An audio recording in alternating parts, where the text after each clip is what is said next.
I moved with my the siblings. We moved back to the city. Their needs got more. The education got more expensive. And time reached and I could not manage that at that age. So I was forced, not forced, I was coerced to join a relationship. So before I know it, at 16 years, I gave birth to a child.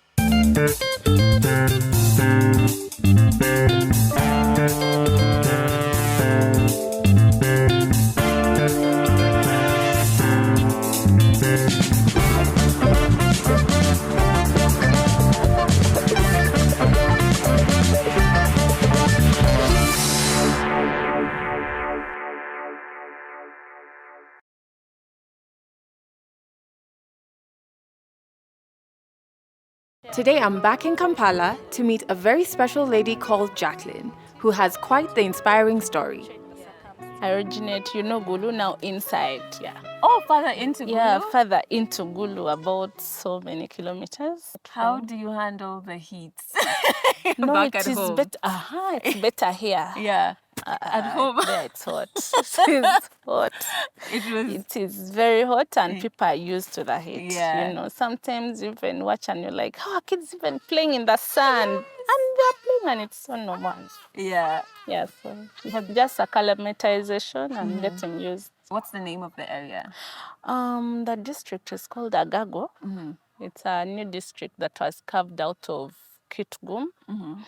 So unfortunately, that is a place where life has not been very fair for girls. Okay. Because it was disturbed by the Lord's resistance insurgency for over a decade. So it was very dangerous actually to have a girl that side because they would abduct them and then there would be wives to the rebels. So whoever had a girl would voluntarily just give them up to any relative who is away from that place. To keep them safe. Yeah, so most girls were abducted from schools. They came back with children, they came back with HIV, they came back with a lot of psychological disturbances. So it was not a very friendly place for the girl child in general. Yeah. And I think girls never lived to enjoy their childhood that entire time. And so what was your family life like back there before you moved? So basically, I'm a second-born child in a family of 4 children. My father was a police officer and my mother was a housewife. Okay. So we lived most of our lives in barracks. They would keep shifting us from place to place. Wherever they would take your father is where you'd go. So we were so much in motion all the time because of the nature of work that he did. So that is the kind of life I've lived for a very long time. Until about my senior one. Yeah, that is when my father passed. Okay. He passed due to HIV/AIDS, and I didn't even know. I just discovered later in his documentations, his hospital documentations, that is why he had passed. And being a public servant, when the breadwinner passes, usually you're no longer entitled to what he was entitled to. So we were forced out of the house. We were not even given an opportunity to finish our term. So we moved from the barracks house to go and start life out of the barracks. And my mother, being a housewife, then was not used so much with the life of juggling and running a family.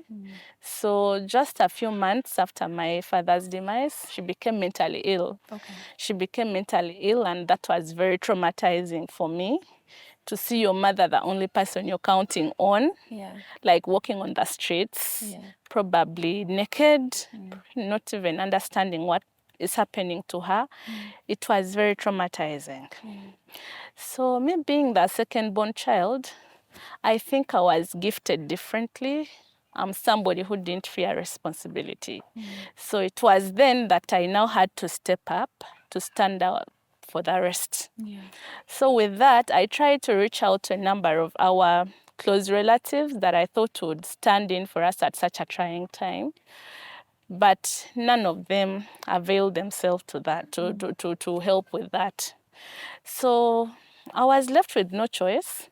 I decided and requested my relatives to help us at least move my mother back to the village, because now her life in the city was getting dangerous. We knew anytime maybe they could hack her, maybe she could get knocked down by a vehicle, and her state of health was not very good. So good enough, they agreed and we moved her back. But because of the passion I had so much for education, I felt I could not settle for less. After taking her back, we were all convinced and were told now is the time for you to get to terms with reality. You now need to sit, you now need to be ordinary people, you need to cultivate, you need to do life like every other person was living their life in the village. But I thought I was better than that.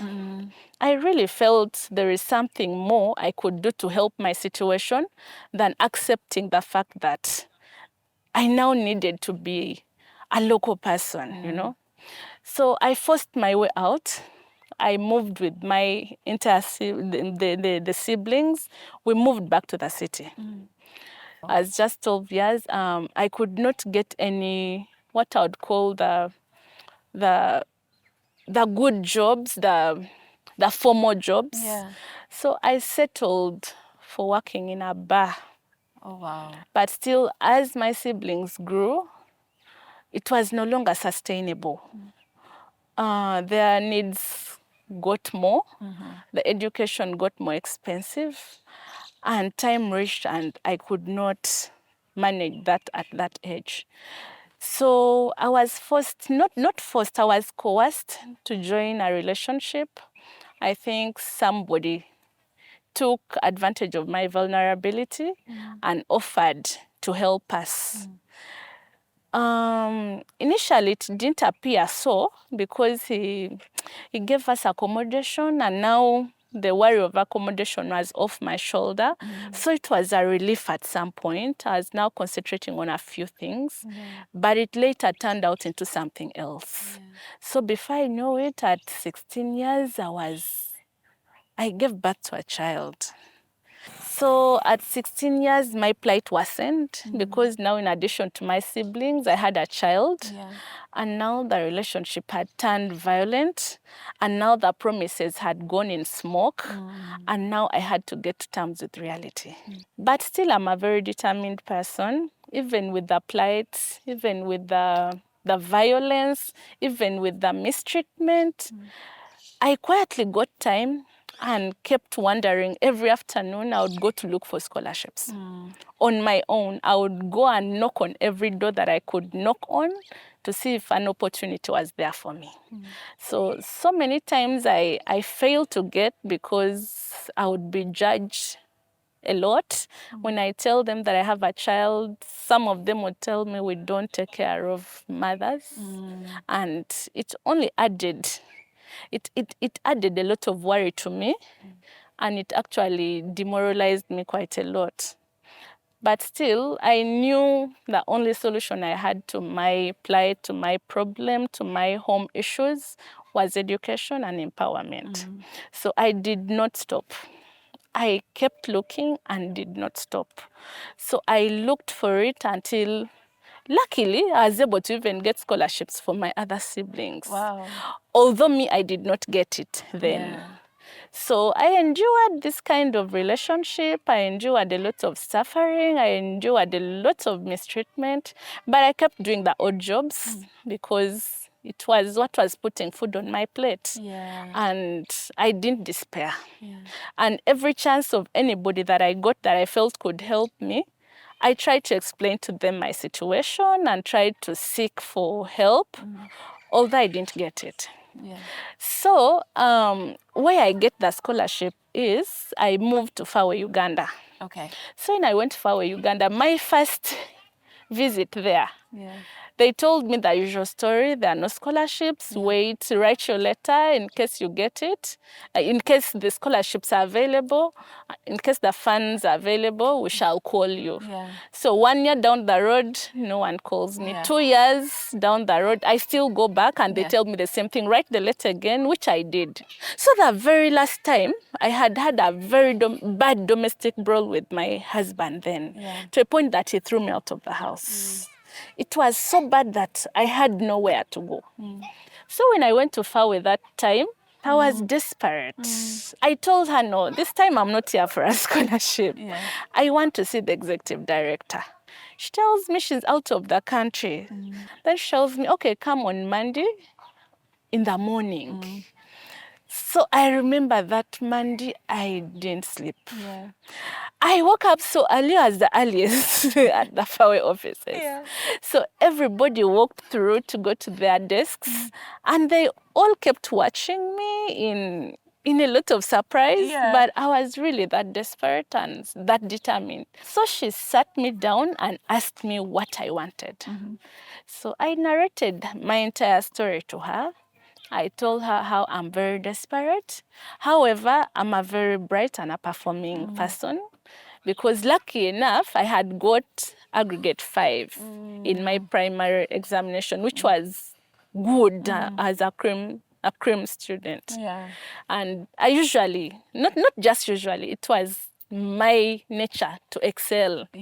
She first doubted my story because I had hidden that part of I have a child. I didn't want this time to spoil my chance. So I didn't tell her about me having a child this time. So when she went to the boardroom, she talked with, I think she consulted a number of people. And then she called me back and told me, your story does not add up. If you really want me to help you, you need to tell me everything. So I told her everything. I was even willing to give phone numbers of people To verify. to verify that kind of story. So one funny thing is I gave her the phone number of my husband who had thrown me out of the house. And when he picked the phone, he was so authoritative. He told her, she is my wife. And I'm looking for her. I want her back. She has left her child in the house.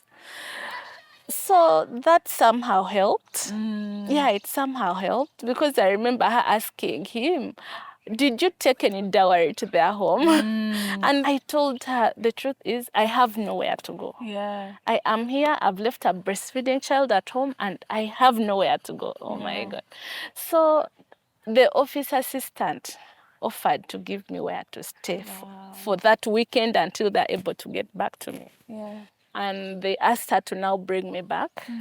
They brought me back, and I had got a scholarship. I couldn't believe it. It was at a time that I really needed it so badly.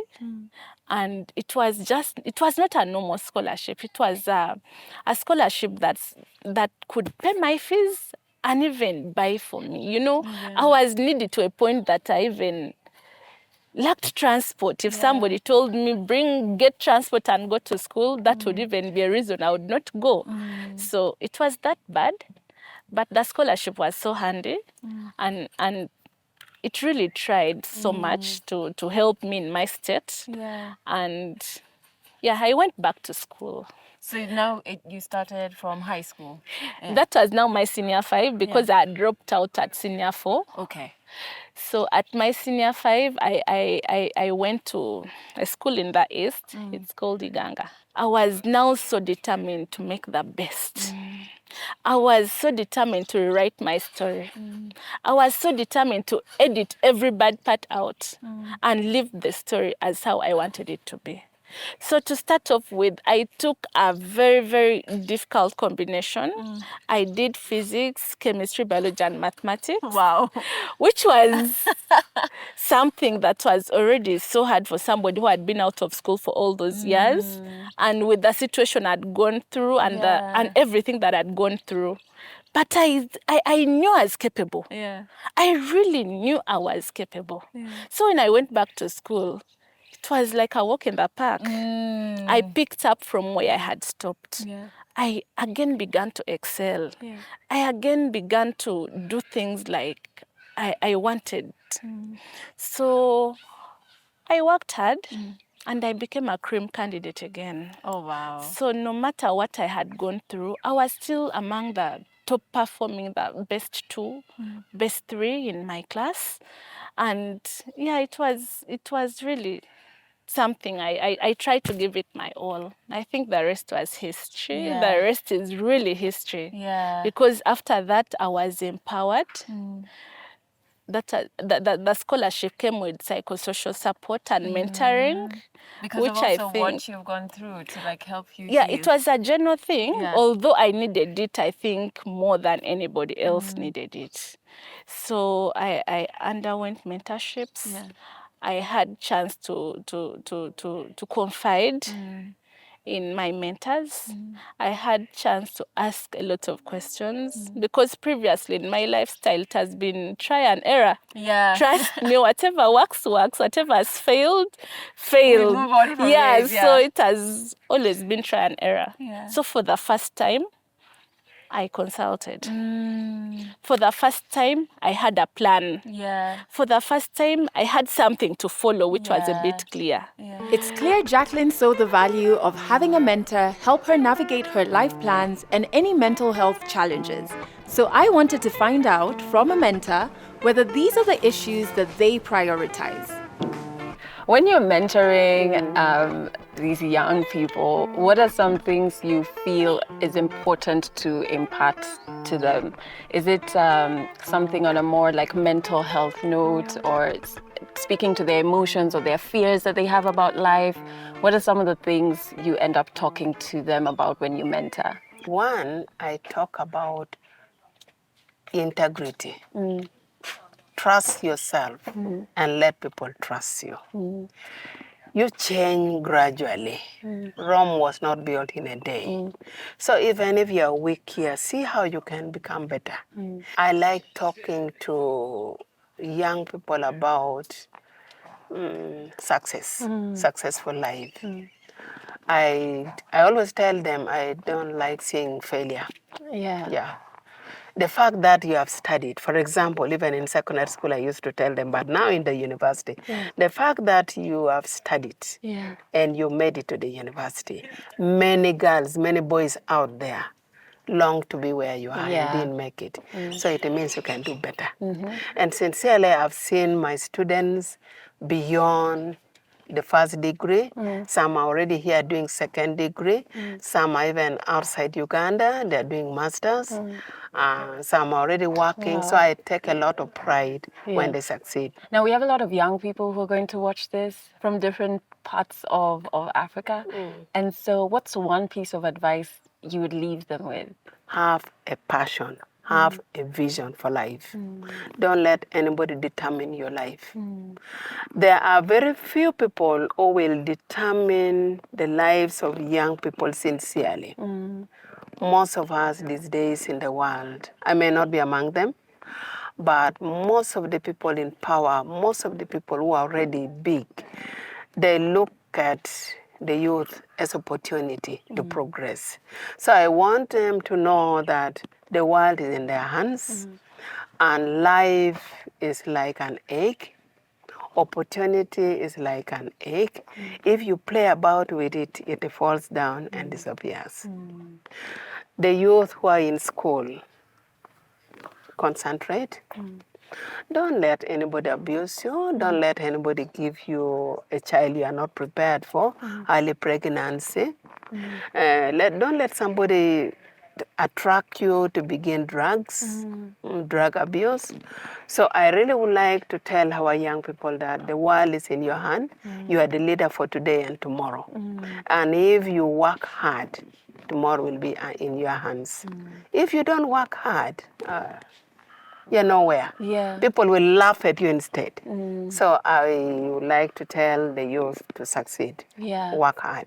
Yeah. I feel like the scholars are in great hands with Sister Asiro and are pretty lucky to have her as a mentor.